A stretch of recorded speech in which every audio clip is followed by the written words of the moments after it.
पूरी करो।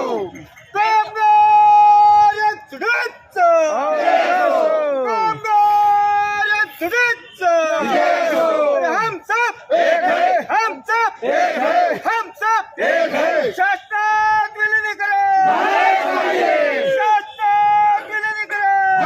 साथियों, अस्सलाम वालेकुम। मेरा नाम तारिक नक्शबंदी है। मुझे खासदार इम्तियाज़ जलील साहब ने, मैं मजलिस इत्तेहादुल मुस्लिमीन का शहर अध्यक्ष, उन्होंने यहाँ भेजा है ताकि आपकी समस्याओं को हम समझ सकें और उन तक बात पहुँचा सकें। जैसे अभी नजीब भाई ने, हमारे भाऊ ने जो बातें अभी सामने रखी है, तो इससे तो साफ जाहिर होता है कि एक राज्य है, एक कानून है, लेकिन नापने के पैमाने दो है।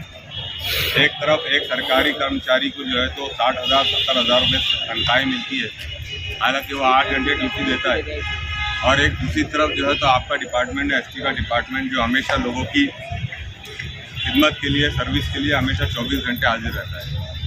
हम ये समझते हैं, मजलिस इत्तेहादुल मुस्लिमीन ये समझती है कि किसी भी शहर या ज़िले का विकास के लिए अगर कोई रीढ़ की हड्डी है, कोई बैकबोन है, तो वो उसका अपना ट्रांसपोर्टेशन सिस्टम है, वो अपना उसका स्टेट ट्रांसपोर्ट सिस्टम है। अगर जिस भी शहर में, जिस भी ज़िले में या जिस भी राज्य में ट्रांसपोर्ट सिस्टम अच्छा होगा, वो राज्य बहुत तेज़ी से तरक्की करेगा। उसके बिना जो है तो कोई विकास का हम सोच नहीं सकते। अब देखिए, ऐसा है कि सरकार भी 3 पार्टियों की सरकार है, जो किसी ज़माने में 2 साल पहले बैठ के लोगों के हक़ की आवाज़ उठाते थे, आज जब एक थाली में खा रहे हैं तो सब भूल चुके हैं। अब हो सकता है कि आप में से कुछ लोग एक पार्टी से के विचारों से सहमत होंगे, कोई नहीं होगा, लेकिन इसमें मारा तो आम आदमी जा रहा है। ये सब लोग अपनी सियासी रोटियां सेक रहे हैं। इसीलिए हमारे खासदार इम्तियाज़ जलील साहब ने छोटे से छोटे शहर के मुद्दे से लेकर बड़े से बड़े मुद्दे को लोकसभा में उठाकर उसको हल करने की कोशिश की है। वो कल भी यहाँ आने वाले थे, लेकिन लेबर कॉलोनी के 338 मकानात का मसला था। वो अल्लाह का शुक्र है, भगवान की कृपा है कि फ़िलहाल वो मामला टल गया है। उन्होंने मुझे यहाँ पर यही भेजा है कि आप लोगों की समस्याओं को समझें। सीधी सी बात है कि अगर कलेक्टर ऑफिस में रेवेन्यू नहीं आ रहा है, तो क्या वहाँ के कर्मचारियों की तनख्वाहों को कट कर देंगे? अगर कोई विद्यार्थी नहीं पढ़ पा रहा है, तो क्या वहाँ के शिक्षकों की तनख्वाहों को कट कर देंगे? अगर जिला परिषद का कर्मचारी काम नहीं कर रहा है, तो क्या शासन की इतनी डेयरिंग है कि वो वहाँ के कर्मचारियों की तनख्वाहें कट कर दे? तो फिर एसटी के साथ ही क्यों, बस के कर्मचारियों के साथ ही क्यों? हालांकि आप लोगों का एक ऐसा काम है, ये आपके मुंह पे तारीफ करके वाहवाही बटोरना मेरा मकसद नहीं है, बल्कि मैं खुद भी एक पत्रकार रहा हूँ, 16 साल से पत्रकारिता करता आ रहा हूँ। ये ग्राउंड उसी जब सारा शहर सो रहा था कोरोना के दौरान, मैं यहाँ आता था, रिपोर्टिंग करता था, यहाँ आपकी बसेस आती थी। आपने दिल्ली से लेके, कश्मीर से लेके हर जगह से ट्रांसपोर्टेशन लोगों को यहाँ पहुँचाया। ये मैंने अपनी आंखों से देखा, मेरे पास वीडियो रिकॉर्डिंग है। तो वहाँ आपके बस ड्राइवर या कंडक्टर ने ये नहीं कहा कि साहब कोरोना चल रहा, मैं नहीं आ सकता। तो आपने हमेशा आवाम का, जनता का साथ दिया, प्लस शासन ने आपको जो ऑर्डर दिया उसको आपने पूरा उसका पालन किया। आपने अपनी जान पे बन के लोगों की खिदमत का काम किया। मजलिस इत्तेहादुल मुस्लिमीन के शहर अध्यक्ष होने के नाते खासदार इम्तियाज़ जलील साहब ने मुझे यहाँ भेजा है। हमने समझ के लिया है आपकी तमाम समस्याओं को। मैंने भाऊ से कहा, नजीब साहब से कहा कि आप पूरा डेटा एक मरतबा पेपर पे लेके आए।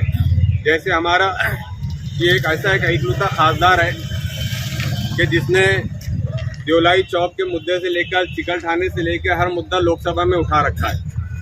इससे पहले कभी आपने औरंगाबाद का नाम लोकसभा में नहीं सुना था।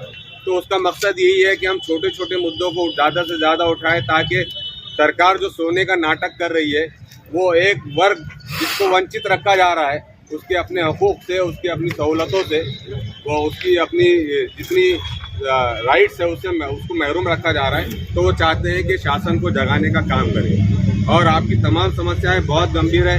ये जो 37 लोग, 36 लोग जिन्होंने जो है तो अपनी जान गंवा दी है, कोई कर्ज के तले दबा होगा, आपको हमको मालूम नहीं, कोई बीमारियों से परेशान होगा, किसी की तनख्वाहें वक्त पर नहीं होती होगी, किसी को बच्चों की फीस भरना होगी लेकिन वो नहीं भर पा रहा होगा। हर एक की समस्या है। देखिए, आज इंसान है, धर्म से ऊपर भी उसके पास उसकी अपनी समस्याएं हैं। उन समस्याओं को खत्म करने के लिए आज हम रोजाना रोजी रोटी कमाने के लिए कोशिशें करते हैं। तो ये सरकार की जिम्मेदारी बनती है कि समान नागरिक समझे सभी को, और जितने सरकारी कर्मचारी है उन्हीं की तरह ट्रीट करें आपके अपने बसेस के जितने कर्मचारी, एसटी के जितने कर्मचारी हैं। एक दो दिन के लिए अगर किसी डिपार्टमेंट की तनख्वाह लेट हो जाती है तो वहाँ का पूरा डिपार्टमेंट सड़कों पर उतर आता है। मेरी आप लोगों से विनती है, हम लोकतंत्र में जीते हैं। लोकतंत्र में जो है तो एक जगह बैठने से अपने हक नहीं मिलते मेरे भाइयों, आपको सड़कों पे उतरना पड़ेगा, इनको जगाने की कोशिश करना पड़ेगा।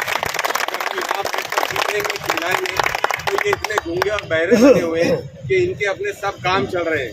इनको टेंडर के पीछे लाखों करोड़ों रुपए रिश्वतें मिल रही है, हर मंत्री का अपना काम चल रहा है। तो आपको सड़कों पर उतरना पड़ेगा, आपको अपना हक छीनने के लिए आगे आना पड़ेगा। कोई आपको ट्रे में सजाकर यहाँ आपका सब चीजें लाकर नहीं देने वाला है। अगर आप ये आज करेंगे तो ये आपकी अगली जनरेशन के लिए, आपके अपने बच्चों के लिए आगे चल के फायदेमंद होगा। मैं यहाँ पर जो बात है वो सीधी रख रहा हूँ। मैं मजलिस से ऊपर उठ के एक इंसानियत की बात रख रहा हूँ, एमआईएम से ऊपर उठ के एक इंसानियत की बात आपके सामने रखने की कोशिश कर रहा हूँ कि अपना हक छीनने के लिए आइए, सड़कों पे उतरिए, निवेदन दीजिए, भूख हड़ताल कीजिए। जब उस पर भी काम नहीं बन रहा है तो आपको सड़कों पर उतरना पड़ेगा। जब आप सड़कों पर उतरेंगे तब ये सोए हुए लोग जागेंगे और उसके बाद फिर जो है तो कहीं ना कहीं इंशाल्लाह हमको हमारा हक मिलेगा। तो मजलिस इत्तेहादुल मुस्लिमीन हम अपना समर्थन, आपको जाहिर समर्थन करते हैं। कल या परसों में से आपके अपने जो डेलीगेशन के जिम्मेदार लोग हैं वो भी मिलेंगे, वो पूरी समस्या उनके पास रखेंगे और हो सकता है कि वो यहाँ पर आएंगे भी और आपके मुद्दों को जो है तो मुंबई और दिल्ली में उठाने के लिए पूरा प्रयास करेंगे। आ जाएंगे आप एक मरतबा, मैंने भाव से कहा कि पूरी चीज़ें आप एक मरतबा उनको बता दो और वो बताने के बाद, ये मामूली मुद्दा नहीं है सर, 1 लाख कर्मचारियों का मुद्दा है, 1 लाख कर्मचारियों का मुद्दा है। तो 1 लाख कर्मचारी मुद्दा हर एक की अपनी फैमिली है, सब कुछ डिपेंड है इसके ऊपर। तो एमआईएम जो है तो आप लोगों के साथ खड़ी है। आप जब भी आवाज़ देंगे हम बिना किसी राजनीतिक स्वार्थ के, बिना किसी सियासी फायदे के आपके साथ खड़े रहेंगे।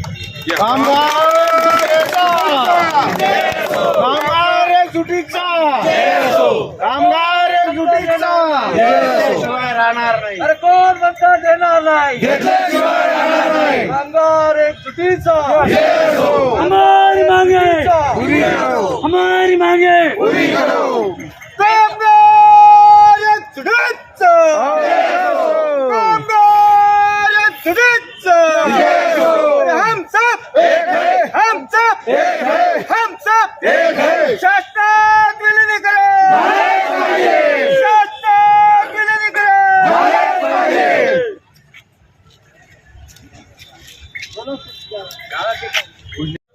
ये तो सरासर ना इंसाफी है ना। रेवेन्यू लाएंगे तो पैसे देंगे तो फिर हमको भेज डालो अडानी अंबानी, वहाँ से तो भी हम मेहनत करके बराबर पैसे निकालते। आज हम सरकार के ऊपर विश्वास करके चल रहे हैं, इसलिए मतलब नहीं हमारा गलत इस्तेमाल, सही बात है।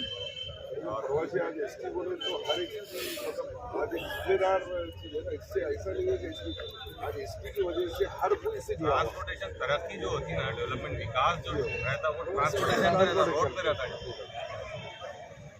उसके बावजूद जो है तो आज हम लोगों को दिया है कितने कर्मचारी 1 लाख थे, अभी 1 लाख